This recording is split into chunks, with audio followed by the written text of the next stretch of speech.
Would have thought that would have hurt you a little bit more. Usually does.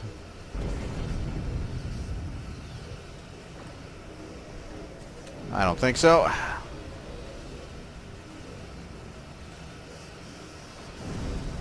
Antimatter spread comes in very handy for use with when you're tractor beamed.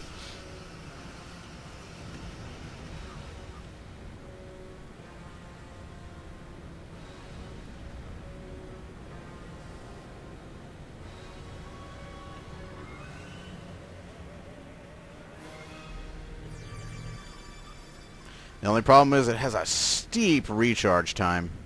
Deploying Minefield. Alright. That's one down. 2 more to go.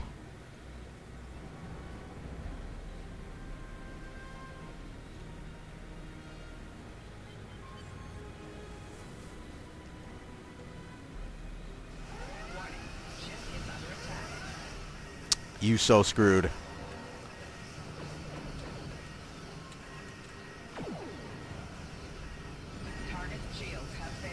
Wow. For a moment I thought the Harpenge missed. That would have sucked.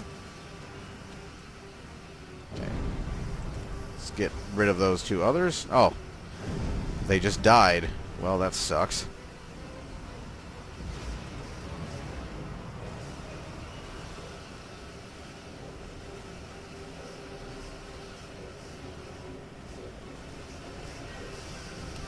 Ah, fucking plasma torpedoes. There we go. Bad luck for you. Your friend died on you.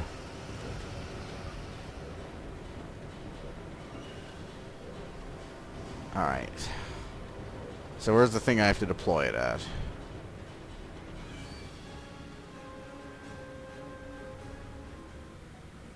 Where's the spot? Where's the thing I have to deploy it next to? There it is.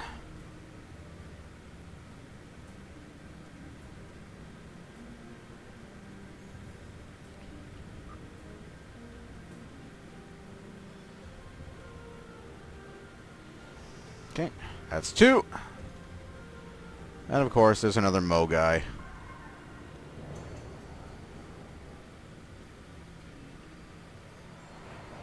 Is it Mo guy or is it Mo guy? What's the correct pronunciation? I don't know. Can't run from my torpedoes. My torpedoes will catch up to you. It'll follow you.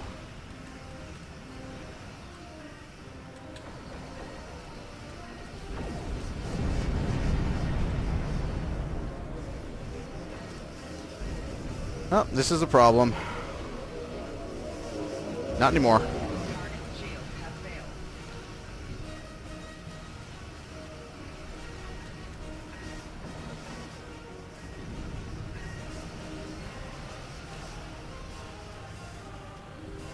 So the little lights that keep blinking next to the ship are the effect from scramble sensors, which is something else that antimatter spread does. In fact, that is what it does.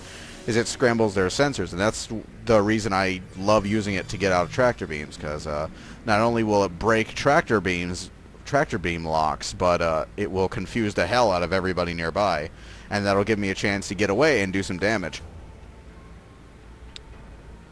Which me likes. Me likey. Deploy Minefield.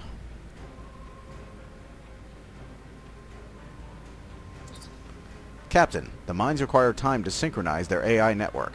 You will need to defend the mines until they are initialized. Anyone can approach and destroy them with impunity until then. You know, I appreciate the confidence in my ship, but shouldn't we have sent more then if we're defending the front lines of the Federation?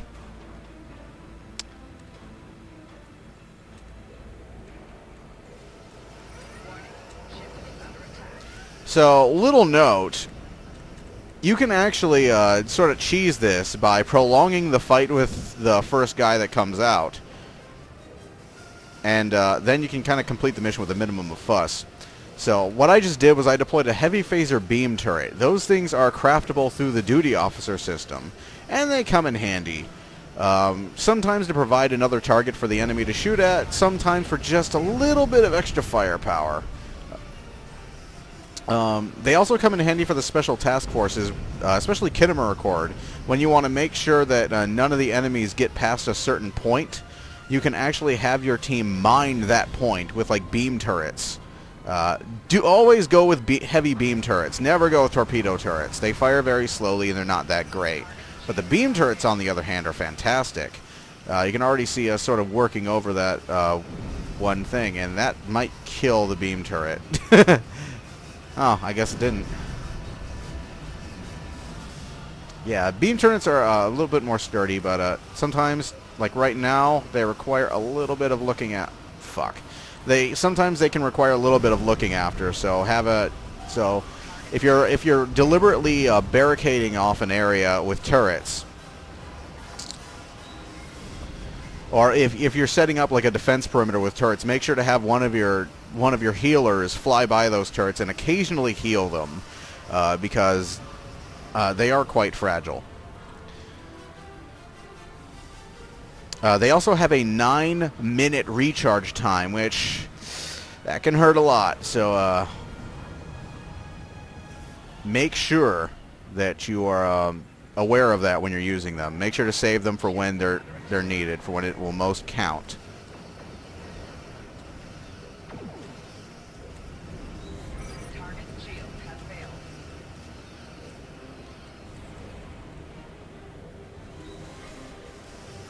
I don't think so.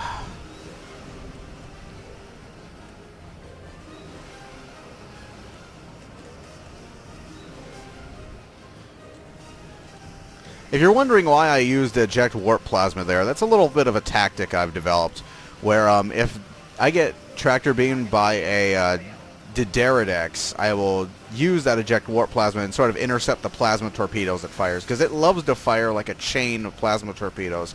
And while that chain will not kill me if it hits me, it will fuck me up. And nobody likes to get fucked up. Nobody likes that shit, so the more we can avoid that, the better.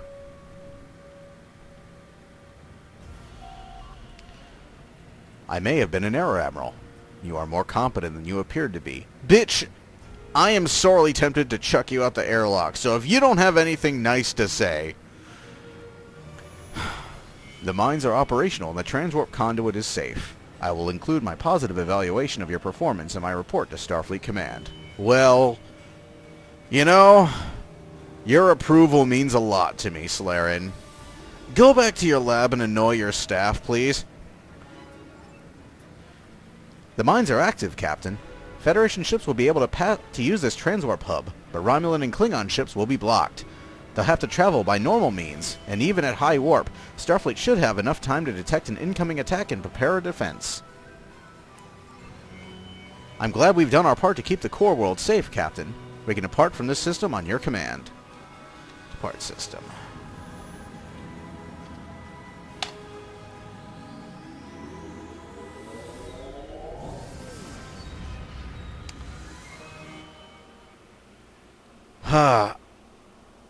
Stretch it, stretch it, stretch it. So it will now automatically hail Starfleet whenever you've completed a mission. There we go. Blocking the transwarp network from the Romulans will keep the core worlds of the Federation safe from a surprise attack. Sayla will not stop until she has revenge for the loss of the Romulan homeworld, but the Romulans' rage will only cause more grief. They cannot heal until they set aside their emotions. Or they... I don't know. Let go of their grief. You know? They could do that. They don't have to completely give up their emotions to do it. Vulcans. They always think it's the only answer. So yeah, my inventory's pretty fucking full. Where are my energy credits at? Oh, 364. I will refine. Nope. So using the radon triple only gives you 5 dilithium ore, not 5 refined dilithium. Okay. Think I got enough hyposprays? I don't know. I might need more. So yeah, you can carry more of these turrets. You can actually trade these turrets as well, which is how I got these. I bought them off the exchange because I'm not fucking doing the whole DOF chains required to get them. Fuck that shit. But yeah, they come in quite in handy, especially if you have Scorpion fighters. If you have Scorpion fighters and the turrets, you can actually even the odds a significant amount, especially against the Borg, I've noticed. Especially against the Breen. But that was Minefield, the second mission of the Romulan arc, and starting now, I am going to be doing my best to tear my way through the Romulan arc because I want to get to the Cardassian mission because those are where the awesome stuff in the game started when it first came out. Romulan arc is kind of, like I said, it's kind of stuff happens. It's like stuff happens. People are bad guys doing bad things. Go there and stop them. There's no real connection like there was in the Klingon arc. There's no build up of story. Really, it's kind of just like go into Romulan space and do some stuff. You know, it spends most of its time talking about the destruction of Romulus and stuff. A lot of the missions focus on that. And other than that, it's really just it's just kind of random stuff in Romulan space until the very end, where there is some measure of plot. And of course, in the Cloaked Intentions featured episode series, which I really want to get to because Cloaked Intentions was the most recent of them. Although there is a new featured episode series coming next month, supposedly. I'll believe it when I see it.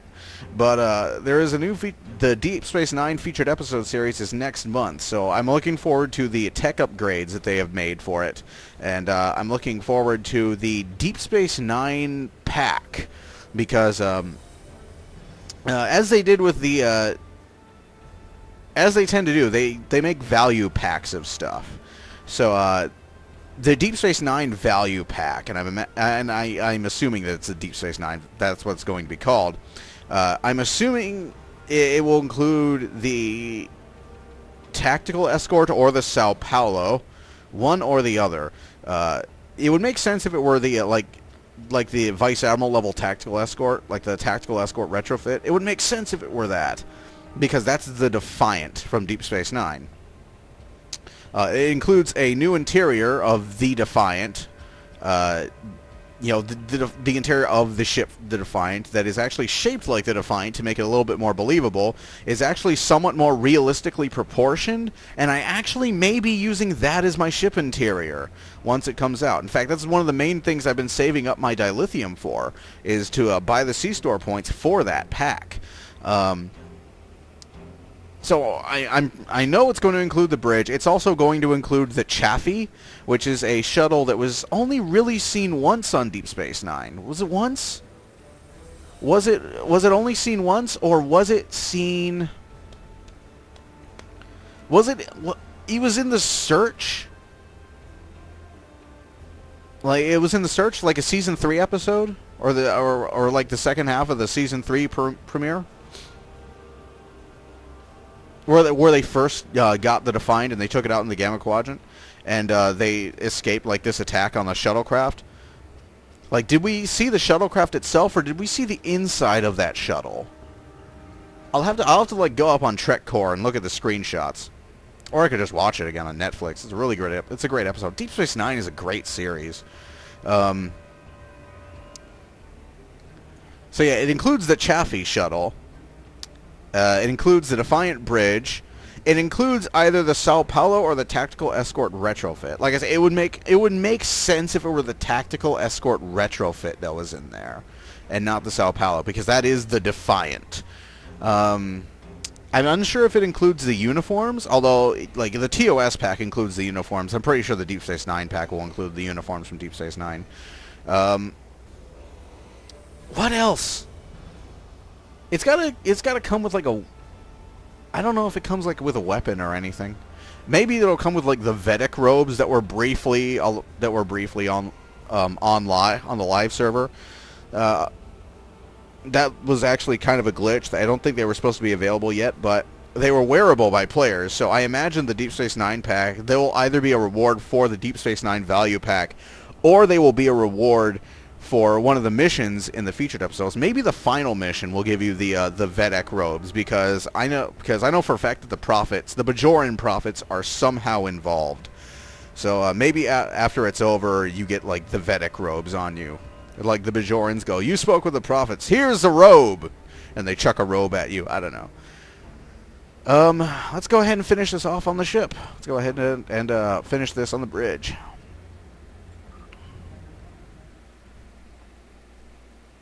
The featured episode series that I'm really waiting for is TNG. Like not the featured episode series, but the value pack. You know, the value pack with like the TNG interior, because none of the galaxy bridges in this game are really like the. That's not where you're supposed to sit, Hunter. Are really like the TNG bridge at all. Like none of them. Like I think the description of this says it's closer to the bridge from TNG, but it's so not. You know, it's so different. It's not at all. Like, it doesn't really match the coloring of that bridge at all. Like, not at all. So I'm really hoping, like, at some point there's like a TNG value pack that has more canon-looking Galaxy class interior, and it doesn't have to be the Generations Galaxy bridge. Although I do think that bridge looked fantastic. I would settle. I mean, shit. I would settle for like the Season 1 bridge, with like the wooden panels on the sides and stuff. Most of the people watching this aren't going to know what the fuck I'm talking about. But if you go back and watch old episodes of if you go back and watch like a Season 1 episode and a Season 3 episode of TNG, the bridge is very different. But yes, that was Minefield, and next time we will be doing Divide at Impera, which is a mission I have been dreading. Because the story, I said it last time, the story they're telling in Divide at Impera is a good idea. It's a good story, but the manner in which they're telling it is stupid. I really don't like it that much. A lot of people didn't either. In fact, there are like some, like if you go to like TV tropes and you look up Star Trek Online, there's a lot of that mission gets a lot of flack for being kind of bad. No, maybe not bad, but not great. Like there was potential in Divide at Impera. There was potential there, but it really fell short of it. And I really hope at some point this episode gets revisited. Like of all the episodes in the Romulan arc that could benefit from a remastering, like Diplomatic Orders, Stranded in Space, and Doomsday Device had. Of all the episodes in the Romulan arc that could benefit from that, Divide at Impera could benefit the most from it, from a upgraded retelling of this mission. But I'm going to talk more about that when we get there. But yeah, just so you know, this is gonna hurt. It's gonna hurt a lot. But yeah, for like the third fucking time? Jesus. This is Alchemisted. This has been Minefield, the second mission of the Romulan arc, and I will see you guys later. So, later.